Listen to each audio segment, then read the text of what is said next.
But if it doesn't turn out the way I expect, I'm going to delete it.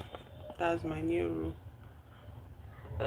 I'm supposed to post a video about like, oh, I'm supposed to be editing one video and making another one about like Lato and the baby mama situation, which is not really, it's not even baby mama situation, it's like pregnancy news here.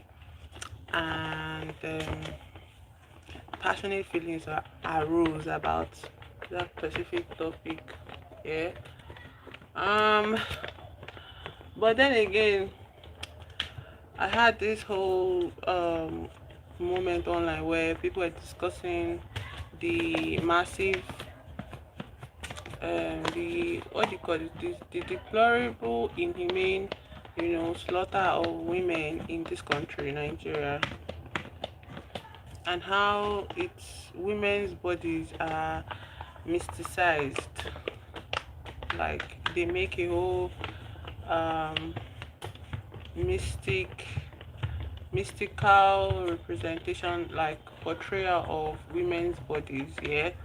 But you think making women's bodies to be this sacred, mystical, very connected to earth thing would um, inspire feelings of respect and value, and maybe in some cases not really worship, because worship is very dangerous, but respect most of all. And what else, what other feeling would that kind of thing inspire? Just basic respect at least, yeah. But instead it's the very opposite in this Nigeria, because men are the ones that started that whole like myth about women's bodies, and now they're using it.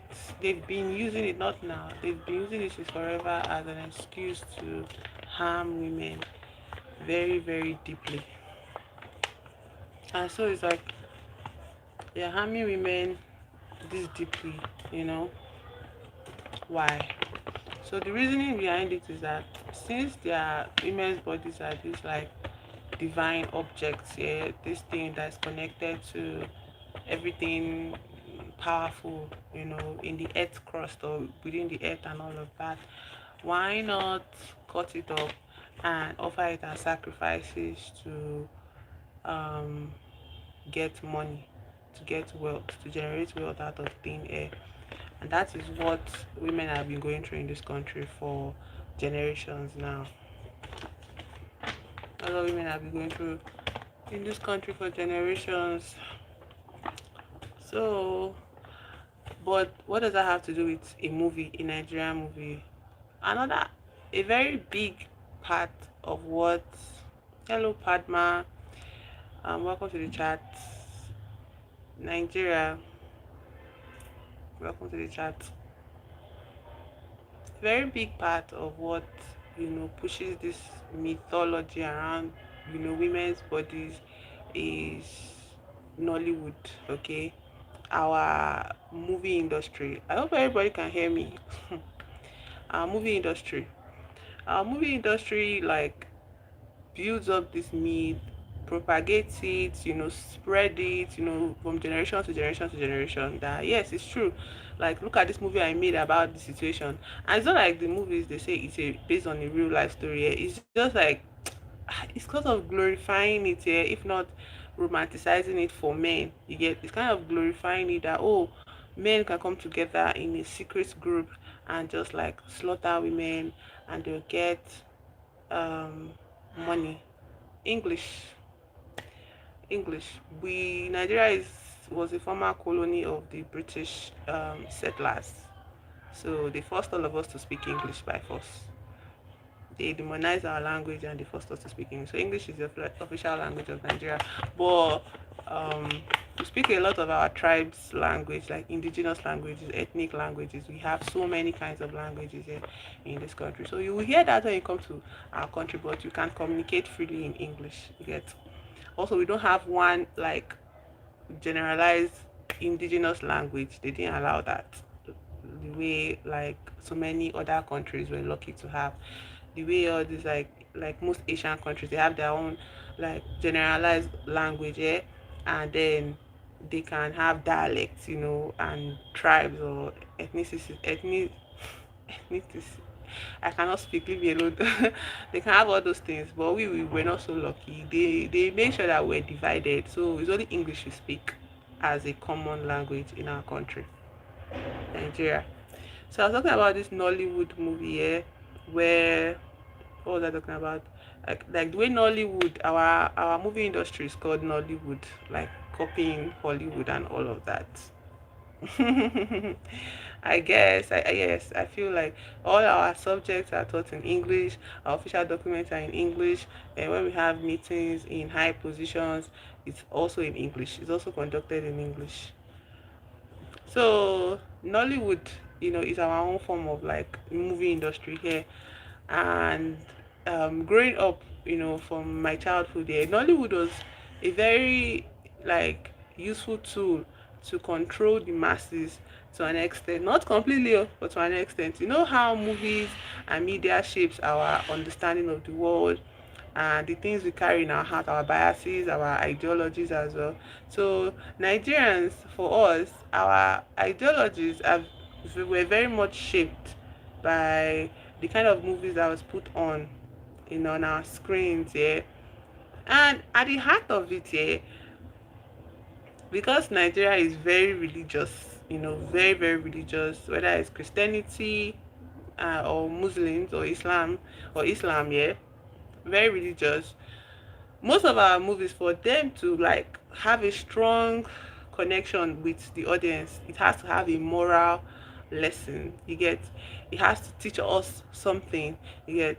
So I remember as children, like all of us in different homes, you hear us, like you could hear like from outside our homes, you hear movies playing at night, like a Sunday evening like this.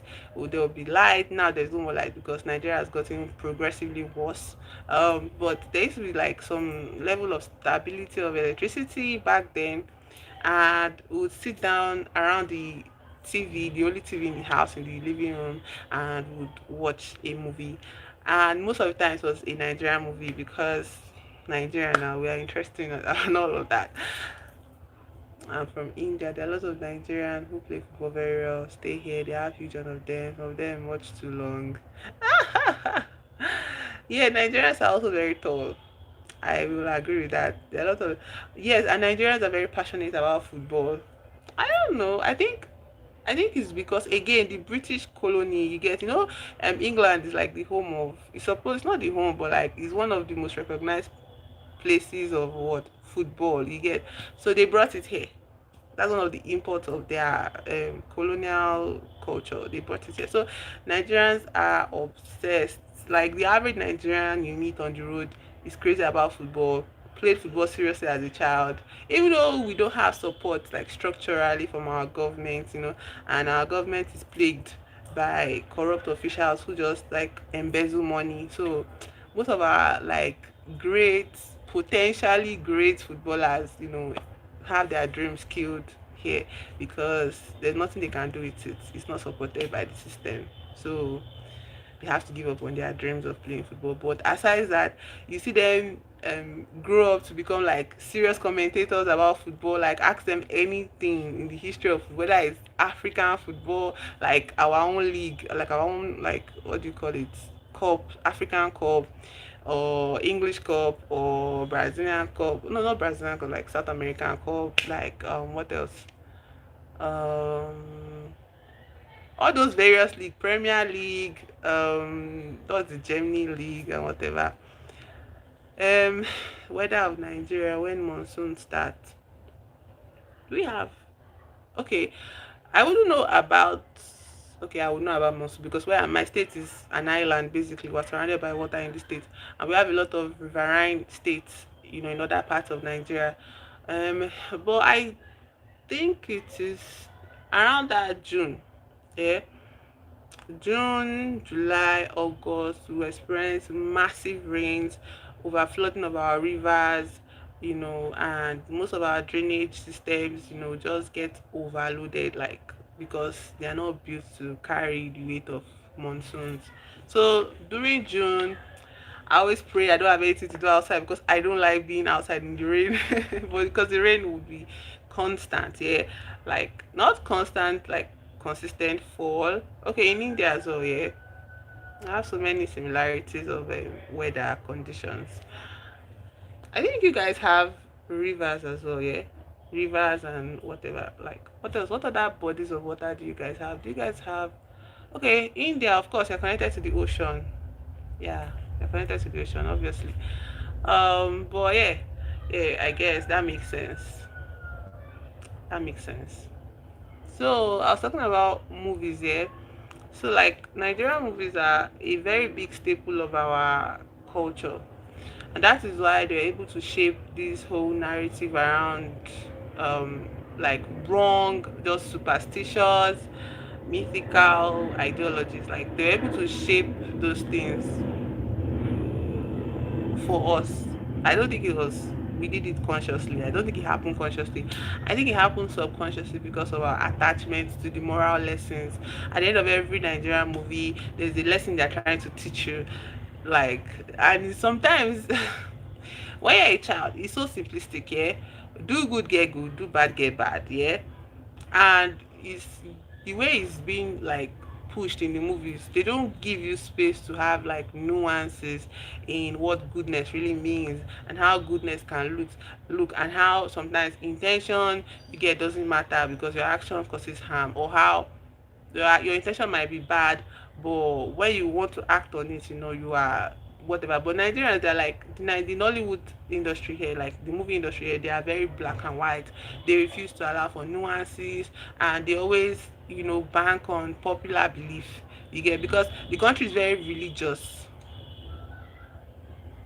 1 gig data in Nigeria. Do I have Wi-Fi connection? No, we don't use. I don't use Wi-Fi. Everybody, like some people use Wi-Fi is very common, but 1 gig data in Nigeria is like it's not going to last you for a whole live stream. Okay, if you have 1 gig data on your phone and you want to do a live stream, it's going to it's going to end in like 5 minutes, if not 3 minutes max, and then it will be breaking in between. So it's very cheap. You can use 200 naira for 1 gig, but it will only last for like sending messages on WhatsApp. It will not use. You can't use it for if you do the 1 gig of 500, you might be able to be on Instagram for like 5 minutes or 20 minutes. If you do 1 gig of 750, you get so like our telecom system is very bad. Okay, there is no accountability, so you cannot know. You're not ever getting the actual price of your whatever. And 200 naira is like how many cents in dollars? I don't think it's up to 50 cents in dollars. I don't think so. But like how long does 1 gig data last for you in India over there? Or do you use Wi-Fi connections majorly? I don't think we do Wi-Fi connections. 1 gig is too small for this sort of thing I'm doing. You have to do like major data plan, okay? That would give you. They'll say it's giving you like 40 gig, but like if you live stream 2 3 times, that 40 gig will turn to 10 gig back to back. Like that's how, like if you live stream and you don't do any sales on your phone, your 40 gig will last you like maybe 2 live streams or 3 live streams. That's what it does. And it depends on the network. If you're using Glow, the network is going to be bad, it's going to be choppy. If you're using MTN, the network will be smooth, but you just know that your data is going to finish very soon. And if you're using Airtel, it will be smooth, but the data is going to finish. Okay, price of data pack increase. Fortunately, you have good. I'm happy that you have Wi-Fi.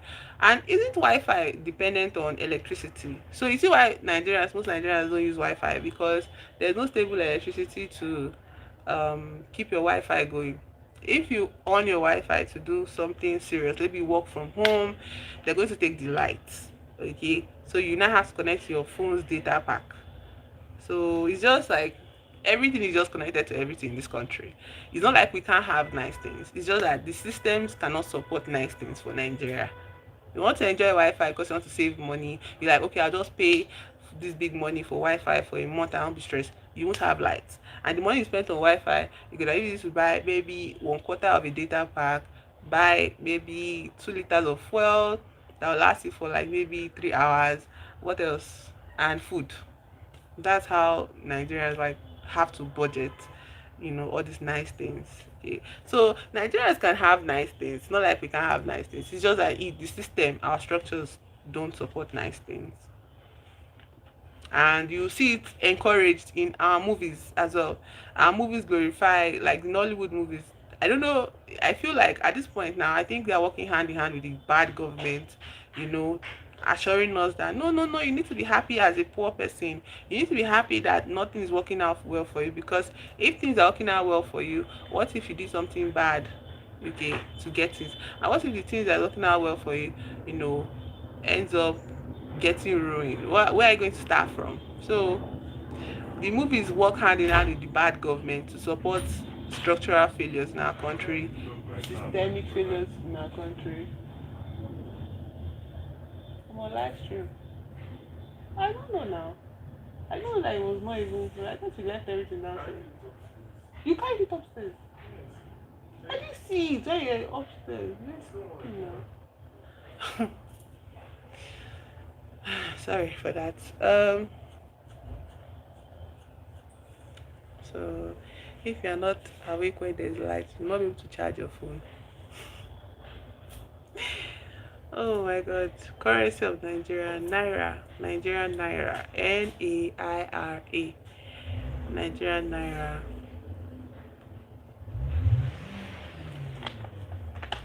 I wanted to tell you about this movie that I watched today. Yeah. No, not today, a few days, a couple of days back. And the movie was so bad. And then I go online and I see that the producer or the director is proudly promoting the movie like, oh, I did something. And it's like, you're in Nigeria and you're still writing shitty movies like this. Like, why? But I get the director was trying to get like this mass appeal where people just mindlessly watch a movie because he's saying trying to say something. It has a scapegoat, it has a setup, and it has the good girls or the good guys in the movie, and so you root for the good guys. Currency notes. Let me see, is my purse here? Let me check if I have a currency note. Oh, you're lucky, I have something in my purse. So this is 15 naira. 15 naira is supposed to represent all the major ethnic groups in Nigeria. Wazobia, Y is Yoruba, Zo is Hausa, Bia is Igbo, and then they now made one for Niger Delta people. But see, this is the Northerner here, this is the Yoruba woman here, this is the Igbo man here, and I think this is for South. So 15 naira is for Wazobia here. That's why, like, it's the people's currency. So like 100 naira, this is 100 naira note. Is for who is here? Awolowo here. 100 naira is Awolowo. Awolowo was one of our first like premiers in this country. Yeah, after the British left us alone, they didn't really leave us. But Awolowo was like amazing in his feats. He actually achieved a lot, for the country. But it was also very polarized by tribalism. Like, he's a Yoruba man, yeah. So he favored just doing things for his people and the people in his side of the country. He never really cared for anybody else, you get. But he was also like, it was just, if you look at the general state of things, okay, maximum currency note in Nigeria is 1,000 naira. We recently got 1,000 naira notes. I don't know, it's up to 10 years, or it's not more than 10 years now that we've had 1,000 naira note. I think when that note came out, I was like, oh, the economy is getting progressively worse and worse. But yeah, 1,000 naira note is the highest. They were not even thinking about getting 2,000 naira note, and I was like, no, it can't be that bad. The money will just get worse and worse. So I have, like, I'm preparing a meal here. So I think I'm going to check the meal now, and I'll come back like in a few. I think I put enough water. I'm actually cooking beans. So, and the fire is very fast. So let me. Of course, I dream of traveling to different countries. Yeah, of course I want to travel to a different country. I dream of different countries. Ask me the first country I wanted to travel to when I was a child. Can I remember? Ask me. What country did you want to travel to since you were a child? Ask me. Well, funny enough, when I was a child, I didn't dream of traveling anywhere because I was very content in my home country. Ah, Nigeria sport.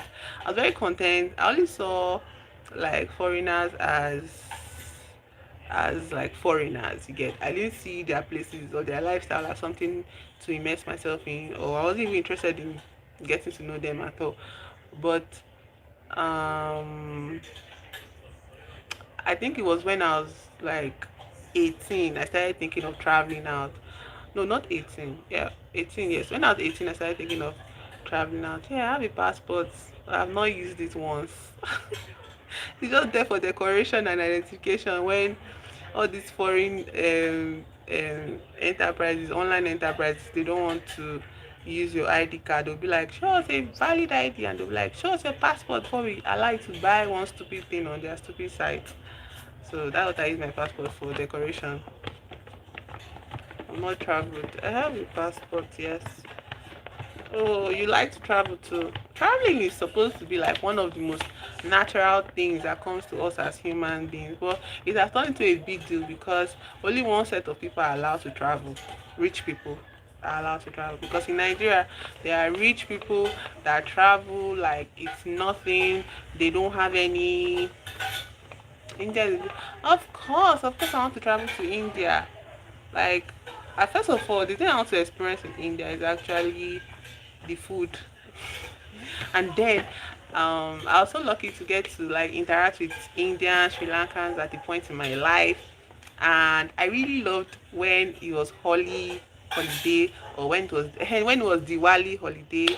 They would dress up in their like special dresses, and I was fun. Like they were so pretty, and they're so shiny with their bangles and their dupattas. Is that not what they call it? So like yes, the like Indian culture is so colorful and it's so elaborate and it's wild. I love it so much.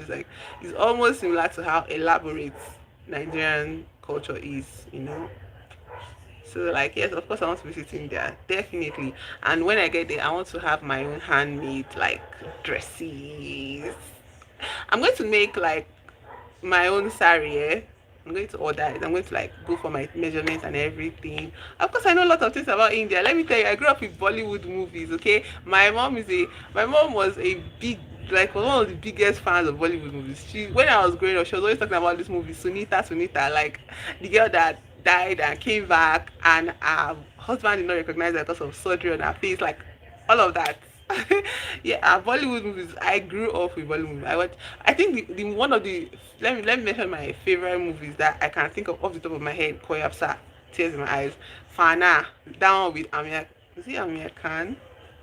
Kabikuchi Kabigam. Yes, it's Kabigam. What other movie? This one with Angeli and Shah Rukh Khan. Kuchi, who the heck? That one too. Like, don't play with me about Bollywood movies. I'm obsessed with Bollywood movies. Like, I think I recently watched one. It's the one with Shah Rukh Khan where his professor was like he should marry his daughter because her husband died on the day of their engagement, and he didn't want to leave her alone because he was sick, and so he asked him to marry her. I don't think I know.